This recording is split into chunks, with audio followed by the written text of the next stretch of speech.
네, 문재인 대통령이 공무원 피살 사건에 대해서 공식 석상에서 애도의 마음을 직접 전하고 국민에게 사과했습니다. 하지만 이번 사건이 비극적 사건에 머물지 않고 대화와 협력의 계기가 돼야 한다면서 북측에 군사통신선 복원을 거듭 요청했습니다. 이 관련 내용들 조한범 통일연구원 선임연구위원, 정한범 국방대학교 안보정책학과 교수와 함께 짚어보겠습니다. 어서 오세요. 예, 안녕하세요. 네, 문재인 대통령이 사건 발생 엿새 만에 직접 사과 입장을 밝혔습니다. 애도의 뜻과 함께 이유 여하를 불문하고 국민께 송구하다라는 입장을 밝혔는데요. 그러면서도 또 뒤에 있었던 언급이 김 위원장의 직접적 사과는 이례적인 상황이다. 각별한 의미가 있다. 이렇게 평가를 했습니다. 어제 문재인 대통령의 이 메시지 어떤 뜻으로 좀 해석을 하셨습니까? 예, 뭐 말씀 그대로 지금 우리 국민이 희생된 사건이고요. 그러니까 이건 범죄 행위에 해당하는 거죠. 사실은 조사를 더 해봐야겠지만 그렇기 때문에 당연히 대통령으로서 필요한 언급이라고 보여지는 거고요. 근데 이제 이게 북측도 사실은 의도적인 사건은 아니었다고 하는 의도를 보이고 있는 거고, 그 김 위원장의 사과는 이제 유교적으로, 그러니까 외교적으로 유감이 사실은 이제 사과의 의미거든요. 근데 미안하다라는 건 사실은 apologize, 유감을 리그레이시고, 거기다 대단히까지 들어갔기 때문에 사과 수준으로 보면은 매우 높은 표현이고요. 그리고 이 분단 이후에 기록으로 남는 문서로 북측 최고 지도자가 대단히 미안하다라고 하는 내용을 남긴 건 최초입니다. 항상 구두로는 언급된 적이 있지만, 그렇기 때문에 일단 김 위원장 수준에서는 이게 끝난 건 아니죠. 그러나 일단은 사건 수습을 위해서 이례적으로 신속하게 지금 반응을 보인 거고요. 그렇기 때문에 지금 일단 입구는 형성이 됐다. 근데 이게 끝난 건 아니죠. 왜냐하면 이런 비극적 사건이 특히 범죄성이 매우 높은 그런 사건이 2, 3일 만의 조사로 지금 북측 보도에 의하면은 통지문이죠. 사과 통지문에 보면 현재까지 지도부에 보고된 사건의 전말을 그랬거든요. 그 조사는 아직 안 한 거예요. 그러니까 밑에서 지금 지도부의 보고항을 그대로 전한 거거든요. 그렇기 때문에 일단 지금 사건 해결을 위한 일단은 입구는 형성이 됐지만 이제 두고 봐야죠. 진정성을 어떤 행동으로 보일지는. 교수님께서는 좀 어떻게 해석을 하셨습니까? 뭐 저도 비슷한 생각입니다. 일단 이게 인도적 차원에서는 이제 사실 용납할 수 없는 일이고요. 그래서 북한이 사실 인도적인 문제에 대해서는 분명히 책임을 져야 된다고 이렇게 생각을 합니다. 그런데 이례적으로 이번에 이제 김정은 위원장이 이 문제에 대해서 사과를 했기 때문에 지나간 일에 대해서는 분명히 이제 책임 규명을 할 필요가 있겠고요. 또 그보다 더 중요한 것은 앞으로 다시는 이런 일이 재발하지 않도록 남북 간의 대화를 복원하고 재발 방지 조치를 마련하는 것이 굉장히 중요하지 않을까 이렇게 생각을 합니다. 두 분 다 이번 이 사건 해결, 이번에 이렇게 입장 표명으로 인해 끝나는 게 아니라 시작점에 있다. 뭔가 책임 규명이나 제대로 된 진상 규명이 좀 필요하다라는 이야기를 해주셨습니다. 계속 그동안 이 월북한 정황에 대해서는 국방부에서도 밝힌 바가 있었습니다만 북측에서 입장 표명을 할 때 그 부분에 있어서 침입자라는 표현을 사용을 했고요. 그리고 정확하게 그 정황, 아직까지는 뭐 정황 증거 등을 토대로 해서 월북 의사가 있었던 걸로 보인다라는 수준이었기 때문에 뭐 사실관계에 있어서의 좀 더 확인이 필요하다라는 이야기들이 많았는데 지금 해경 측에서 조사를 한 결과를 발표한 것에 따르면 월북 의사가 있었다라는 내용인 것 같습니다. 어떤 근거로 이렇게 이야기를 한다라고 봐야 되는 겁니까? 그러니까 결정적인 건 추정입니다만 우리 국방부의 감청 내용일 겁니다. 그러니까 아마 최초의 그 희생자를 발견한 시점부터도 아마 모든 게 주요로 감청에 의존한 것 같아요. 그러니까 감청 자료는 확실하게 있는 것 같고요. 그리고 또 하나는 이제 북측에서 지금 말씀하신 대로 침입이라는 표현을 썼거든요. 그러니까 단순히 실족해서 표류했다고 그러면 침입이라는 표현을 쓸 수가 없죠. 침입은 의도적으로 경계선을 넘었을 경우에 침입이라는 표현을 쓰거든요. 그다음에 두 번째는 지금 북측이 보내온 전통문에 보면은 월북 의사가 없는 것처럼 나오거든요. 근데 그게 어떤 내용은 모두도 말씀을 드렸지만 25일 날 보내온 통지문은 현재까지 지도부에 보고된 사건 전말이라고 써 있거든요. 그럼 누가 보고했냐면은 바로 사건을 자행한 그 함정에서 올린 보고입니다. 그러니까 본인들이 이 월북한 사람을 사격을 했다 그러면 앞뒤가 안 맞는 거죠. 그러니까 본인들은 월북했다는 얘기를 지금 안 하고 있는 거죠. 그러니까 북한이 얘기한 얘기를 우리한테 보내온 얘기를 전적으로 믿을 수는 없습니다. 현재까지는 가해자, 그러니까는 그 사살 명령을 내리고 사살했던 사람들이 주체가 돼서 보고한 내용을 우리에게 전달한 게 25일 통지문이거든요. 네. 그러니까 북측과 차이가 난다고 그래서 이게 크게 이상한 건 아니죠. 그러니까는 본인들은 가해자들은 지금 가해 사실을 최대한 은폐하려고 하는 보고를 했을 거고, 그러니까 지금 남은 절차는 북한 측이 객관적인 조사를 하거나 아니면은 공동 조사를 받아들이거나 해야만 되는 상황이 남아 있는 거지. 우리한테 전달된 건 지금 공식적인 조사 결과가 아닌 겁니다. 그러니까 우리 정보를 토대로 바탕으로 우리 당국이 이제 수집한 정보를 토대로 보면 월북한 정황이 오히려 더 확실하다. 지금 이렇게 봐야 전반적으로 된다는 거죠. 보면 지금 뭐 물론 이제 100% 확정은 할 수가 없죠. 예. 그러나 지금 해경 발표대로 전반적인 정황을 보면은 월북 가능성이 높은 거고, 특히 그 중에 감청 내용이 확실한 내용이 충분히 있을 거라고 저는 봅니다. 예, 뭐 해경도 그렇고 어제 민주당도 사실 이런 취지의 내용을 발표를 했습니다. 그러면서 이제 초반에 이야기를 했던 게 유가족에게는 안타깝고 죄송하지만이라는 표현을 좀 사용을 하기도 했는데, 월북을 시도했던 게 사실로 확인돼 가고 있다. 구명조끼, 부유물, 신발 이런 정황 증거 이외에 그 이상의 내용이 있다. 그걸 확인을 했다라는 이야기 아니겠습니까? 그게 아무래도 이제 첩보 정보일 것 같은데, 이걸 구체적으로 밝히지 못하는 것도 아무래도 뭐 군 정보 부분 때문인 거라고 봐야 되는 겁니까? 예, 그렇습니다. 우리가 뭐 이번 사건이 굉장히 안타까운 사건이긴 하지만 이번 사건 하나로 뭐 우리가 이제 남북 관계를 다 마무리할 것도 아니고 앞으로도 계속 또 북한하고의 어떤 관계의 안보와 관련된 사안들이 계속 벌어지지 않겠습니까? 그런데 이제 이번 사건을 해결하기 위해서 우리의 정보 자산들을 완전히 노출시킨다든지 이렇게 되면 향후에 더 중요한 문제들이 벌어졌을 때 우리가 굉장히 좀 어려움에 처할 가능성이 크죠. 그래서 정부로서는 사실 특히 군 당국이나 정보 당국으로서는 사실 이번 사건을 해결하기 위해서 더 많은 내용들을 공개할 수도 있겠지만 또 그러지 못하는 딜레마가 있는 거거든요. 그 부분에 대해서는 굉장히 좀 곤혹스러울 거라고 이렇게 생각을 합니다. 근데 여기서 한 말씀 드리고 싶은 게요. 이 사건의 본질은 월북 여부하고는 관계없습니다. 그 월북을 시도했던 단순 실족이든 이 희생자가 자력으로 항해가 불가능한 기진맥진한 상태에서 구조가 필요한 상황에서 우발적 전투 상황도 아니에요. 그러니까 박광재 씨 사건하고도 다른 거고, 그다음에 일반적인 오발 사고도 아니거든요. 분명히 저항 능력도 없고 구조가 필요한 상황에서 월북을 시도했든 아니든 사살을 했고 시신을 유기한 정황이 확실하다는 거죠. 그렇기 때문에 지금 월북 여부를 갖고 논란을 가지는 건 제가 보기엔 사건의 본질을 접근하는데 중요한 방식은 아닙니다. 어느 상황에서든 비인도적인 범죄 행위가 벌어졌고, 그렇기 때문에 차후에 진상 규명과 아울러서 책임자 처벌까지 진행이 돼야 되는 거지, 지금 월북 여부를 갖고 논할 때는 아니라고 봅니다. 그 시신 훼손 부분에 있어서도 사실 이견이 좀 있지 않습니까? 우리 정부는 최초의 시신을 훼손했다라는 입장을 표명을 했습니다만, 북한이 부유물을 태운 것이다 이런 입장 발표를 한 이후에는 아무래도 그 이후에 정부 당국자나 그 황희 국방위원회 소속 의원의 말을 보면 시신을 훼손했다고 단정하기 좀 어렵다. 그러니까 단정하기 어려워하는 측면의 좀 발표들이 좀 나오고 있는 것 같아요. 그러니까 입장이 다소 조금은 좀 변한 게 아니냐 이런 지적들도 있었어요. 그 부분도 감청 내용이 저는 확실히 있을 거라고 보는 거고요. 지금 북측은 아니라고 그러지만 우리가 합리적으로 추론을 해보면 서해에는 부유물이 수천 수백만 개가 있을 겁니다. 그럼 북측이 그 발견하는 부유물마다 그 기름도 없는데 연유엔 이제 북한에서 석유를 말하는 거거든요. 부유물마다 석유를 붓고 태우겠습니까? 그러니까 특정한 의도가 있는 거죠. 그러니까 좀 더 확인해 봐야겠지만 우리 국방부 내용이나 전반적인 내용을 봤을 때 시신은 훼손 가능성이 매우 높습니다. 안 그렇다면 40분 동안이나 그걸 태울 이유가 없는 거죠. 그렇게 따지면 북측 해군이 아니면 해역에서 수없이 떠다니는 많은 부유물들 다 태워야 되는데 그런 정황이 전혀 없거든요.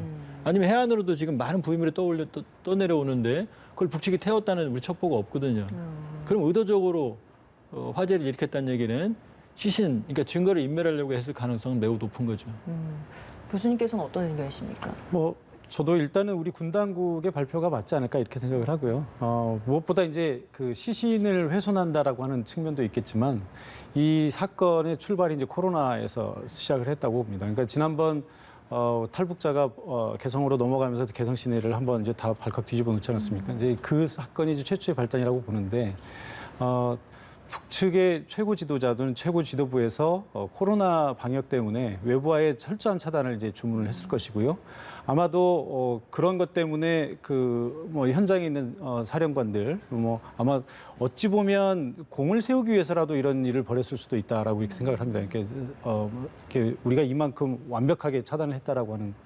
그런데 이제 거기에다가 이 남측에서 온 인원이 타고 있었으니 이제 이것을 소각해버리겠다. 코로나로부터 완전히 차단해버리겠다. 뭐 이런 의도도 있었을 것으로 이렇게 생각을 하는데 어쨌든 이제 뭐 이게 아까 앞서도 말씀드렸습니다만 뭐 코로나나 이런 것이 중요한 것이 아니라 이건 굉장히 인도적인 문제거든요. 이게 비무장한 민간인을 아무 저항 능력이 없는 사람을 그것도 바다에 떠 있는 사람을 이제 사살했느냐 하는 문제가 이제 중요한 문제이기 때문에 아마 뭐 소각 문제는 또 이제 별도의 또 논란이 되긴 하겠습니다만 문제의 본질은 그것은 아니다 이렇게 생각을 합니다. 그러면 우리 정부는 왜 처음에는 시신을 훼손했다라고 이야기를 했다가 그 후에는 시신 훼손한 것으로 추정된다 이런 표현을 사용을 합니까? 아마도 이제 우리 그 감청 자료나 이런 것으로 봤을 때 북한의 움직임을 봤을 때 지금 뭔가를 태우고 있고 그것이 아마 그 시신일 것으로 이렇게 추정을 했을 텐데요. 일단은 뭐 저도 감청 자료를 제가 직접 들어본 것은 아니라서 여기서 단정적으로 말씀 못 드리겠습니다만 일단은 그렇게 추정을 했는데 북한이 그게 아니다라고 하니 우리가 이제 감청 자료에 아마 완벽한 내용이 있다면 예를 들어서 시신을 태운다라고 하는 그런 내용이 들어 있다면 뭐 명시적으로 얘기를 하겠지만 만약에 이제 시신이라는 표현이 없이 뭔가를 태운다라는 내용만 있다. 예를 들면 그렇게 되면 이제 우리가 추가 확인이 필요한 부분이기 때문에 아마 북한의 발표와 나중에 이 사실관계를 좀 규명해 보자라고 하는 차원에서 일단은 약간 유보적인 입장을 표명하는 게 아닌가 이렇게 생각이 듭니다. 그러니까 월북 여부에 대해서는 감청을 통해서 좀 확실하게 알 수 있는 것이 그런 표현들이나 이런 것들이 이제 사용이 됐을 것이기 때문에 좀 더 명확하게 확인을 할 수 있는데 이런 훼손 관련된 부분에 있어서는 아직까지는 좀 신빙성을 좀 더 좀 열어두고 봐야 된다. 근데 그 부분도요. 왜냐하면 이런 문제가 있습니다. 예를 들어서 지금 희생당하신 분, 이제 사망이 거의 확실시되는 분도 법적으로는 실종자입니다. 지금 시신이 발견이 안 됐거든요. 네. 그러니까 우리가 감청을 해서 자 A라는 사람이 우리에게 월북 의사를 밝혔다라고 통신했다 하더라도 지금 희생되신 분의 목소리를 직접 들은 건 아니거든요. 그러니까 첩본 거죠. 그러니까 신빙성 높은 첩본 거지 완벽하게 사실 확인이 된 건 아니거든요. 네. 그러니까 두 문제 다 월북 의사 혹은 시신 훼손 여부도 지금 현장에 완벽한 증거를 가지고 있지 않거든요. 그러니까 이 시신이라면 뭐 거의 돌아가신 게 확실해 보이는데 시신을 우리가 수습을 하면 이제는 그건 증거가 생기는 거죠. 그렇기 때문에 여러 가지 북측의 내용도 있고 이런 상황에서는 정부는 좀 신중한 그 입장을 보일 수밖에 없다 이렇게 보는 거죠. 그러니까 하루빨리 그 실종자를 수색을 하는 게 중요할 것 같은데요. 수색 인원도 대규모로 늘렸는데 아직까지 좀 이렇다 할 수색 소식이 들려오지 않고 있습니다. 거기에다가 또 실종 전의 행적에 대해서도 역시나 좀 여러 가지 이야기들이 아직까지는 좀 나오고 있는 상황이라서 그렇다면 이걸 좀 빨리 규명을 하기 위해서라면 북한의 협조가 그 무엇보다 좀 필요한 상황이라고 봐야 되는 겁니까? 지금 이 문제는 세계적인 문제로 비화가 됐습니다. 누가 봐도 인도적인 범죄고 그렇기 때문에 북한 김정은 체제로서는 지금 시험대에 올랐습니다. 김정은 체제 집권 이후에 많은 정상국가, 보통국가로 지향해 왔어요. 많은 독재였던 그런 측면도 있지만 근데 저는 김정은 위원장이 이걸 보고받고 지시했다고 보지는 않아요. 그렇다면 이틀 만에 저렇게 신속하게 사과가 올 리도 없고 지금 우리 정 교수님 말씀하신 대로 코로나 방역이라는 가이드라인이 엄격하게 내려진 상황. 접경 지역에서 사살 명령이 내려졌고 이미 개성 이번에 사고 난 지역 같은 경우는 김포에서 월북한 탈북했던 그분 때문에 이미 수십 명이 이 숙청을 당한 상황이거든요. 그런 긴장된 상황에서 어디까지 선이 개입된지 모르겠지만은 그 정권의 최상층부가 아닌 하부선에서 결정됐을 개연성이 매우 높거든요. 그러니까 김정은 위원장한테도 악재죠. 우리한테는 비극이고 그렇게 본다 그러면은 이 문제는 자 사건이 발생을 하면 그 다음에 진상 규명, 그 다음에 책임자 처벌 그다음에 보상까지 가야 되는 거거든요. 지금 진상규명이 다음 단계거든요. 네. 그럼 북측이 만일에 진정한 의지를 가지고 있다면 우리식의 공동조사를 받아들이거나 아니면 우리가 납득할 만한 객관적인 조사 결과를 넘겨줘야 되는 거고 그다음에 이제 책임자 처벌인 거죠. 그런데 지금 만일에 시신이 훼손됐다고 그러면은 아마 해저에 가라앉았을 겁니다. 그러면 잠수 작전이나 아니면 저인망 어선 같은 걸 동원해서 이걸 수습을 해야 되는데 북측의 노력만은 쉽지 않거든요. 그러니까 지금 당장 공동조사 혹은 추가 조사에 본격적으로 나서는 것이 중요한 단계죠. 그러니까 진상 규명을 하고 책임자 처벌을 하고 보상을 해줘야 한다라고 말씀해 주셨는데 진상 규명 이 단계부터도 지금 북한에서는 공동 조사에 대한 입장을 내놓지 않고 있는 상황이잖아요. 그러니까 서로 각자 따로 수색을 해보고 각자 조사를 한 내용들을 지금 이야기를 하고 있는 이런 상황인데 북한이 과연 이 공동 조사에 응하겠습니까? 글쎄 저는 가능성은 굉장히 낮다라고 이렇게 평가를 하고요. 일단은 두 가지 이유가 있는데 첫째는 무엇보다 이제 본인들의 주장과 우리가 좀 추정하고 있는 내용들이 좀 다르지 않습니까? 네. 북한은 뭐 아까 또 말씀을 드렸습니다만 침입이라고 표현을 했기 때문에 이게 자신들의 정당한 방어다라고 하는 이제 논리를 펴고 있는 거거든요. 그러니까 뭐 코로나 문제 뭐 이런 거 다 우리가 이해한다 하더라도 또 하나는 이제 뭐 시신이 만약에 훼손이 됐다라고 한다면 그 부분은 이제 저도 여기서 단정적으로 말씀드릴 수는 없겠습니다만 만약에 그것이 사실이라고 한다면 또 북한에게 굉장히 불리한 증거가 될 수밖에 없는 거고요. 그런 상황에서 굳이 공동조사에 나설 이유가 별로 없을 것 같고요. 또 하나는 북한이 이제 내세우고 있는 것처럼 이게 지금 북한의 영해라고 하는 주장을 계속 하고 있기 때문에 우리가 그쪽으로 들어가는 것 자체를 극도로 꺼리고 있을 가능성이 높습니다. 또 뭐 가능성은 그렇게 높지는 않습니다만 어쨌든 우리 쪽이 들어가서 같이 공동으로 뭔가를 하다 보면 또 뭐 코로나의 어떤 뭐 전염이라든지 이런 것들이 가능할 수도 있다라고 판단할 수도 있고요. 뭐 그런 이유 때문에 아마 공동 현장 조사는 제가 볼 때 좀 어렵지 않을까 생각을 하고요. 다만 이 공동 조사라고 하는 것도 다양한 형식이 있을 수 있거든요. 그러니까 뭐 그쪽에서 어떤 수색한 자료라든지 뭐 현장 뭐 예를 들어서 사진이라든지 이런 게 있다면 그걸 우리한테 넘겨주고 또 우리 측의 어떤 정보 자산이나 이런 것들을 북한에 넘겨주고 하면서 상호간의 정보 교류를 통해서 이것을 분석하는 그리고 그 정보 내용을 같이 취합하는 뭐 이런 형식의 공동 조사는 또 다른 의미이기 때문에 뭐 상황에 따라서는 김정은 위원장이 정치적인 판단을 하는 여하에 따라서는 그런 정도는 또 가능할 수도 있지 않을까 이렇게 생각합니다. 그러니까 군 통신선을 복원하자, 공동 조사를 하자라는 게 우리 정부가 공식적으로 북한에 지금 제안을 하고 있는 그 내용인데 아직까지 북한은 답이 없는 상황이고 북측에서 어떤 이야기를 줬던 것 하나가 이제 통지문이었는데 그건 그 비공개 라인을 통해서, 그러니까 국정원 라인을 통해서 그게 전달된 바 있지 않습니까? 그러면 우리는 공식적으로 이렇게 언론에서 이런 공식적인 제안을 했습니다만 이미 비공개 라인을 통해서도 이런 의사가 좀 전달됐다라고 좀 이해를 해도 되는 겁니까? 일단 어느 정도 교감은 있겠죠. 교감은 있고 그런데 이제 군 통신선 복원이 왜 중요하냐면요. 이번 사건도 군 통신선이 있었으면 벌어지지 않았죠. 우리 실종자가 갔고 우리가 알고 있다는 걸 인지시켰으면. 그러면 왜 사전에 한 라인을 가동을 안 했냐 그러면은 그 라인은 매우 특수한 상황에서 쓰는 거거든요.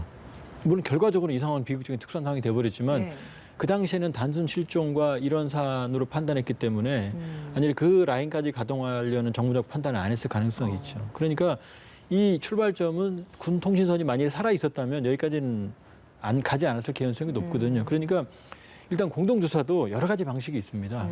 서면으로 공동조사하는 방식도 있고 그다음에 양측이 각자 수역에서 조사를 한 다음에 필요한 부분에서 공조하는 방안도 있고 그렇기 때문에 우선적으로 군 통신선을 복원을 하자는 얘기는 향후 진상규명이 가장 초보적인 단계거든요. 그러니까 당연히 북한이 받아야 됩니다. 이 부분은.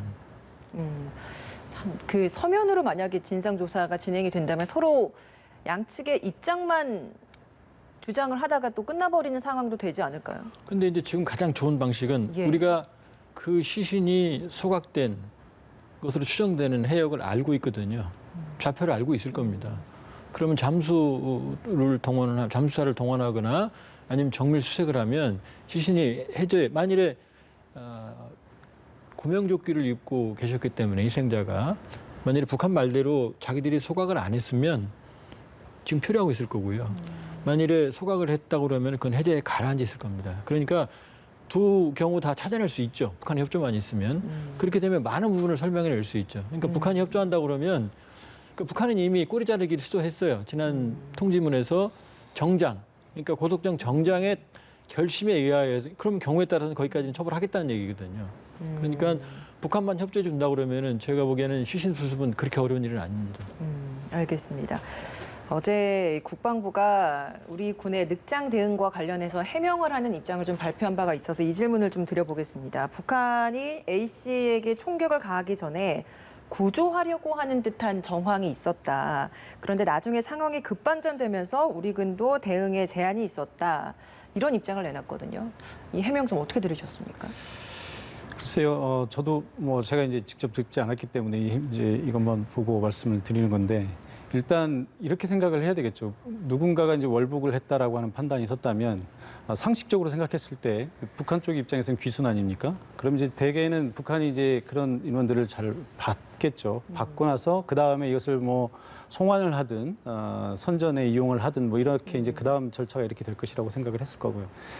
또 군에서 아마 파악한 바로는 뭐 정상적으로 서로 간에 소통을 하고 있고 또 북한이 뭐 그 밧줄에 매달아서 이걸 뭐 몇 시간 끌고 다녔다는 거 아닙니까? 이제 그 부분은 아마도 군 입장에서 봤을 때는 뭐 우리도 마찬가지일 거고요. 그런 상황이라면 당연히 지금 끌고 가는 거기 때문에 어쨌든 뭐 코로나 이런 것 때문에 뭐 배로 승선은 시키지 않았다고 하더라도 어쨌든 끌고 가는 거기 때문에 일종의 이제 구조에 넓게 보면 구조의 한 방법이다라고 이제 판단을 했을 수 있습니다. 그렇기 때문에 군에서는 사실 이게 사실 쉽지는 않은 거거든요. 왜냐하면 이미 이제 북한 해역에 넘어가 있기 때문에 설령 우리가 그걸 알았다 하더라도 예를 들어서 뭐 이게 이제 납북이다라고 한다면 정말 우리가 뭐 비상 군사 작전을 펼칠 수도 있겠지만 납북이 아닌 건 너무 확실한 상황이기 때문에 우리가 뭐 또 함부로 넘어갈 수는 없는 거거든요. 이게 군사적 긴장 상태를 조성하는 문제가 생기기 때문에